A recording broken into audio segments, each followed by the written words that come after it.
Details చూస్తే ప్రకంపనలను రేపుతున్న Bengaluru rave party ఘటనలో 8 మందికి సీసీబీ అధికారులు నోటీసులు జారీ చేశారు. పార్టీలో పాల్గొన్న వారి నుంచి సేకరించిన బ్లడ్ శాంపిల్స్ లో డ్రగ్స్ తీసుకున్నట్టు తేలడంతో నోటీసులు జారీ చేశారు. టాలీవుడ్ నటి హేమతో పాటు 8 మందికి నోటీసులు జారీ చేశారు. వీరంతా సోమవారం బెంగళూరు సీసీబీ పోలీసుల ఎదుట హాజరు కావాలని ఈ నోటీసుల్లో పేర్కొన్నారు.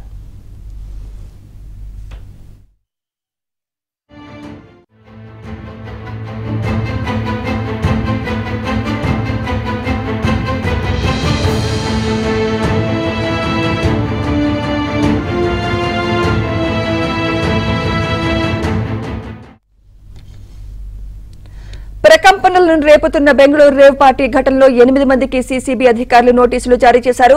పార్టీలో పాల్గొన్న వారి నుంచి సేకరించిన బ్లడ్ శాంపిల్స్ లో డ్రగ్స్ తీసుకున్నట్టు తేలడంతో నోటీసులు జారీ చేశారు. టాలీవుడ్ నటి హేమతో పాటు 8 మందికి నోటీసులు జారీ చేశారు. వీరంతా సోమవారం బెంగళూరు సీసీబీ పోలీసుల ఎదుట హాజరు కావాలని ఈ నోటీసులో పేర్కొన్నారు. ఇదే అంశంపై మరింత సమాచారం మా బెంగళూరు ప్రతినిధి రిత్విక్ అందిస్తారు. రిత్విక్, టాలీవుడ్ నటి హేమతో పాటు ప్రముఖులు ఇంకా ఎవరెవరున్నారు 8 మందిలో? కొద్దిసేపటి క్రితమే బెంగళూరు సిసిబి పోలీసులు తొలి దశలో మొత్తం 8 మందికి నోటీసులు జారీ చేశారు. ఈ నోటీసులు జారీ చేసిన వారందరూ కూడా 27వ తారీఖున అంటే సోమవారం ఉదయం 10 గంటలకి బెంగళూరులోని సిసిబి పోలీసుల ఎదుట వ్యక్తిగతంగా హాజరు కావాల్సి ఉంటుంది. మొత్తం బెంగళూరు ఇందులో ప్రముఖంగా తొలి నుంచి కూడా వినిపిస్తున్న హేమ పేరు ఉండడంతో ఆమెకు కూడా తొలి విడతలోనే నోటీసులు జారీ చేశారు. వీరందరూ కూడా తొలుత 8 మందికి జారీ చేయడంతో వీరందరూ కూడా సోమవారం తప్పనిసరిగా హాజరు కావాలంటూ కూడా ఆదేశించడం జరిగింది. మొత్తం పార్టీలో పాల్గొన్న 101 మందికి బ్లడ్ శాంపుల్స్ తీశారు. ఇందులో 86 మందికి డ్రగ్స్ తీసుకున్నట్టుగా కూడా తెలియంది. ఇందులో ప్రముఖంగా కూడా 30 మంది మహిళలు ఉంటే 27 మంది డ్రగ్స్ తీసుకున్నట్టుగా కూడా తెలియంది. ఈ మొత్తం కూడా 86 మందికి కూడా నోటీసులు జారీ చేసే ప్రక్రియ మొదలు పెట్టారు. ఇవాళ తొలి దశలో తొలి విడతగా కూడా 8 మంది హాజరు కావాలంటూ కూడా ఆదేశించడం జరిగింది. ప్రస్తుతానికైతే హేమ పేరు ఉన్నట్లుగా కూడా ఈ నోటీసులో జారీ చేసినట్టుగా కూడా తెలుస్తుంది. మరి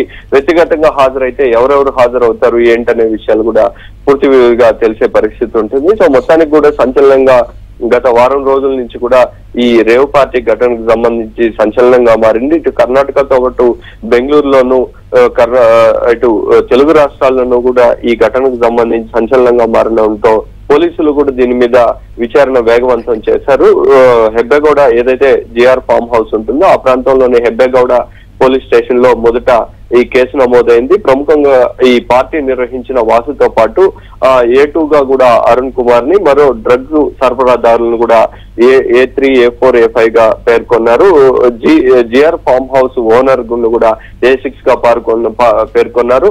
మొత్తం ఈ పార్టీలో పాల్గొన్న 101 మందిని కూడా ఈ కేసులో ఇన్వాల్వ్ చేస్తూ ఈ వారందరికీ రక్త నమూనాలు తీసుకోవడం కానీ పరీక్షించడం కానీ వారికి నోటీసులు జారీ చేసే ప్రక్రియ అయితే మొదలు పెట్టారు. ప్రముఖంగా తొలి నుంచి కూడా ఈ కేసు విచారణలో ఎమ్మెల్యే స్టిక్కర్ ఉన్న కాకాని గోవర్ధన్ రెడ్డికి సంబంధించిన ఎమ్మెల్యే కారు దొరకడంతో ఆ కారు ఎవరు వినియోగించారు అనే విషయాల మీద కూడా దృష్టి సారించారు.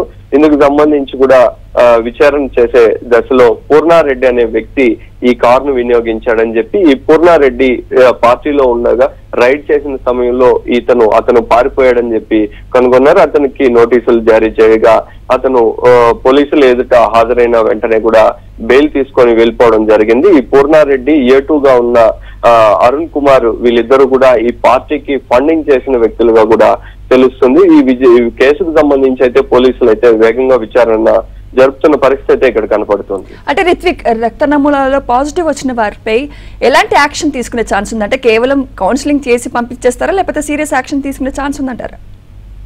ఖచ్చితంగా ఈ డ్రగ్స్ తీసుకున్న వారిలో ప్రముఖంగా కూడా వారందరూ కూడా హాజరవ్వాల్సిన పరిస్థితి ఉంటుంది. హాజరైన తర్వాత వారు ఇదే మొదటిసారి తీసుకున్నారా, గతంలోనూ వీరికి అలవాట్లు డ్రగ్స్ తీసుకునే అలవాటు ఉందా, వీరు ఎవరికన్నా డ్రగ్స్ పంపించారా అనే విషయాల మీదనే ప్రధానంగా ఫోకస్ చేసే పరిస్థితి ఉంటుంది. వారి వ్యక్తిగతంగా వారి ఫోన్ నంబర్ కానీ వారు ఉపయోగించిన మెయిల్స్, వాట్సాప్ చాట్ ఇవన్నీ కూడా పరిశీలించే పరిస్థితి ఉంటుంది. ఈ పరిశీలించే క్రమంలో వారు ఇంతకు ముందు కూడా ఫ్రీక్వెంట్ గా కూడా డ్రగ్ సరఫరాదారులతో వీరు కాంటాక్ట్ అవడం కానీ లేక వీరు ఎవరికన్నా డ్రగ్స్ సరఫరా చేసినట్టు కానీ తేలడంతో వీరి మీద సివియర్ గా అయితే యాక్షన్ ఉంటుంది. అయితే ఈ పార్టీలోనే తమకు వారు డ్రగ్స్ తీసుకున్నట్టుగా తెలిస్తే వారికి ఒక కౌన్సిలింగ్ ఇచ్చి నోటీసులు ఇచ్చి పంపివేసే పరిస్థితి ఉంటుంది. వీరు ఫ్రీక్వెంట్ గా కానీ డ్రగ్స్ తీసుకునే పరిస్థితి ఉంటే మాత్రం వీరి మీద సీరియస్ గా కూడా యాక్షన్ తీసుకునే పరిస్థితి ఉంటుంది. వీరికి ఇప్పుడు ఈ పార్టీలో ప్రధానంగా 3 డ్రగ్ సరఫరాదారులు కూడా పట్టుబడ్డారు. వీరితో ఎవరెవరి కాంటాక్ట్స్ ఉన్నాయి, వీరు ఎలా ఉంటుంది మొత్తం కూడా పరిశీలించే పరిస్థితి ఉంటుంది. ఈ డ్రగ్స్ తీసుకున్న వారు కూడా గతంలో ముందు కూడా తీసుకునే పరిస్థితి ఉందా, లేదా ఎవరితో అన్న సంబంధాలు ఉన్నాయా, ఎవరికైనా డ్రగ్స్ వీరి నుంచి వెళ్ళాయా అనే విషయాలను అయితే ప్రధానంగా ఫోకస్ చేసే పరిస్థితి ఉంటుంది.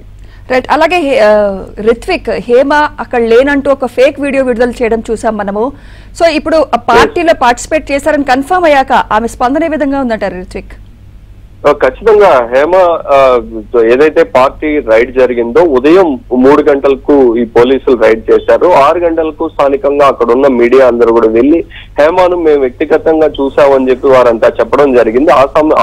ఆ తరలోనే అందరూ కూడా మీడియాలో హేమ ఉందని చెప్పి న్యూస్ వేయడం జరిగింది. సో కొద్దిసేపటికే ఆ తర్వాత ఆమె లేను అంటూ కూడా ఒక వీడియో విడుదల చేయడం జరిగింది. సో ఆ వీడియో మీద కూడా పోలీసుల్ని, అక్కడ ఉన్న పోలీసుల్ని అడగడంతో ఆమె పార్టీలో ఉన్న ఫోటోను విడుదల చేయడం జరిగింది. సో ఆ వీడియోలో ఉన్న ఆమె ఆ పార్టీలో ఉన్న ఆ ఫోటో 2 పోలిస్తే ఇద్దరు ఒకే సమయంలో ఒకే డ్రెస్ లో ఉన్నదిగా కూడా తెలిసింది.